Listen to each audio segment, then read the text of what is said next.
back to the channel, folks. Bo Biddle. Hello, Ben. Dude, you look a little frigid.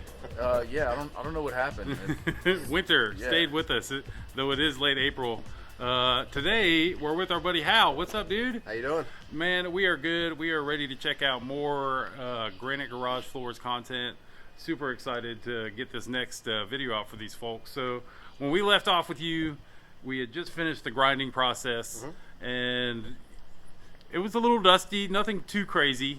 But what was the next step after that? You know, from grinding, I believe it was just the vacuuming, and then just kind of take us from there as to which steps we worked our way through there. And from there, they'll mix a 2-part industrial grade base coat of epoxy, part A and part B, similar to mixing paint when you're painting cars. Exact same concept. And then, so once those are quote unquote mixed, then you have to basically take that blender to it for a while, blend it all up, and what is like 2 or 3 minutes of mixing time, I guess, yeah, something of that nature. 3 minutes is usually normal. Okay. Mixing it, just make sure you use a big mixer and a big 5-gallon bucket.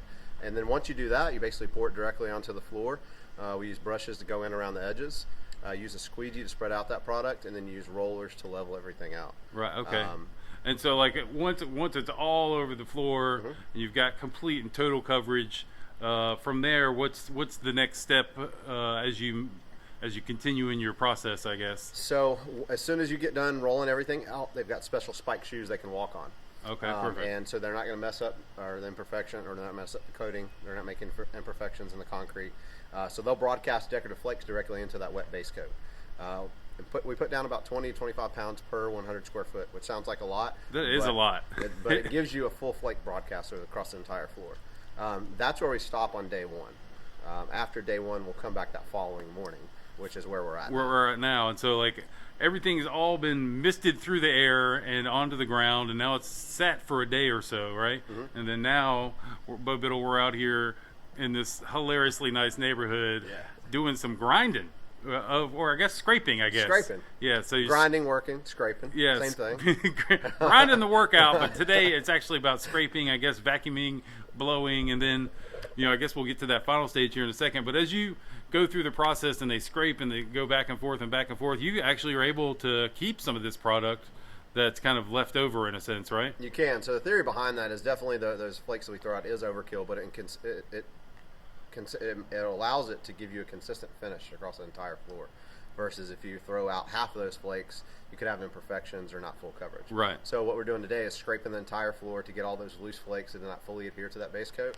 But just like you said, we're going to go and reclaim some of those flakes, and we can use those in later jobs. Not all those can be reused. Some of those are trash. Right. When you scrape, some of them will be half the size or a quarter of the size of the original size.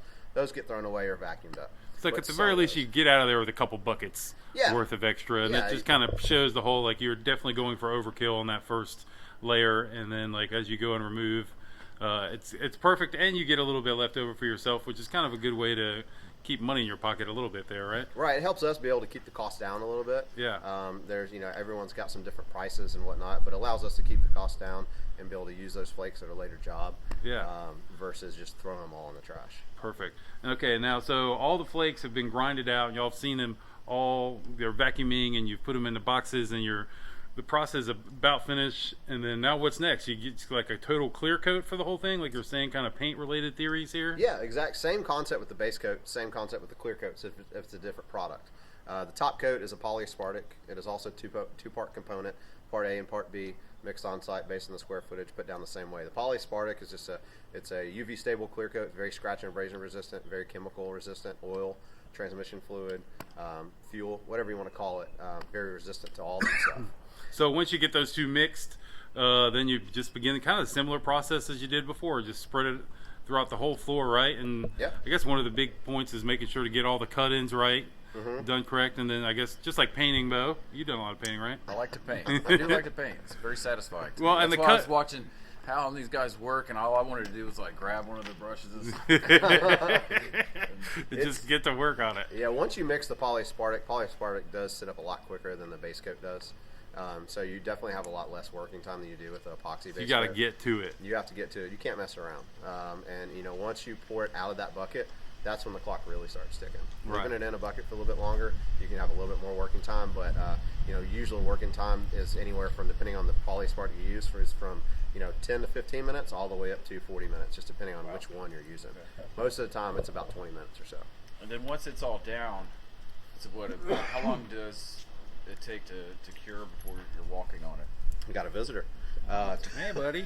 He's freezing over there. We saw him. So 24 hours. Bo Biddle is a dog whisperer. Sorry. The neighbor's dog. So 24 hours foot traffic. You can walk on it, put most of your stuff back in there. If you've got a gigantic toolbox that weighs over 1,000 pounds or like a safe in your garage, usually we say 48 hours just to be on the safe side. Right. Full cure time on the floor is 48 hours. We just always add a little extra time for drive on. So as far as cars, you're looking at 3 to 4 days after the clear coat. Perfect. And then, so like as far as this final stage is on, it's completely coated, and then y'all are done, right? There's no more, other than just telling the customer, hey, take a couple days, it's done. So it's a pretty quick process. I mean, like it's taken us a couple weeks to get it to you folks, but in the end, like this is really a 2-day deal. Two-day process from start to finish. And the only thing that we ask is just, hey, if you see any drops of oil or anything like that, wipe it up. Don't let it sit there for 3 or 4 weeks at a time. Right. This isn't like when a bird drops on your car and you're like, I'll just leave it for a couple days. It's like you want to take care of stuff quick, so especially when it's fresh, right? Like you don't want it to. Yeah, and it's a very durable and stain resistant coating. Right. And just keep your normal cleaning just like you normally clean your floors in the house, and do it once a quarter, and it'll last a lifetime. You never have to reapply clear coat, and you never have to repolish it. That's a one and done type thing. So, Bo, once a quarter, are you cleaning your floors? Well, you are now. Well, dude, thank you so much. This has been really informational and educational, I guess, for me and Bo both, and hopefully the folks that are watching. We really appreciate you letting us plug in through and see each one of these processes. Not everybody's into letting random Facebooking YouTuber kind of folks get into that, so we really appreciate it, dude. Absolutely, And if you guys are interested in getting one of these floors done, hit this man up. His information was on the screen at the beginning. It's on the screen now. Hit him up, holler at him. He's in the Middle Tennessee area, right? So like you can kind of maneuver through the Clarksville all the way, south of Murfreesboro, right? I mean, we can go anywhere in Middle Tennessee. We can go to Cookeville, Dixon, perfect. Clarksville. We're locally owned and operated, so my wife and I own the business. We'll come out. We do every single one of the estimates, whether it's her or myself. That's awesome. So it's definitely, you're supporting a local family here, folks, when you plug in with these guys. And one of the quick shout outs we just want to make sure to give to this guy, big supporter of our event. That's one of the reasons he's on. We're working with him here in one of the OGs. He is one of the OGs, and we're glad he's finally let us tap into some of this content business with him. It's really fun, and it's definitely, again, educational for us. Bo Biddle has a garage, which I have a feeling in the next 6 or 7 months is going to get your treatment to it. So hopefully we'll work our way towards that. Bo, you got to pick your colors out, man. It's weird you say that. I was just sitting here thinking about it in my head. I'm like, I know he's got different colored flakes and you can do anything. Well, and it doesn't have to be flakes, right? You can do, one of the guys, Full Octane Garage guys, got kind of like, look like a mosaic almost. Just it's a metallic epoxy system. It looks amazing. Every floor is completely different. Colors are endless. There's tons of different options we can do. So, and it doesn't, and like we've talked before, but it doesn't have to be garage floors, right? No. Anything that's really concrete, basically, you can do. So if it's in your basement or it's on your back porch or any of these places, this man can tackle it. So y'all hit him up. His info's on the screen. This is all we got for the day. From my man Bo Biddle, I am Ben Barber. That is Hal. We'll see y'all in the next.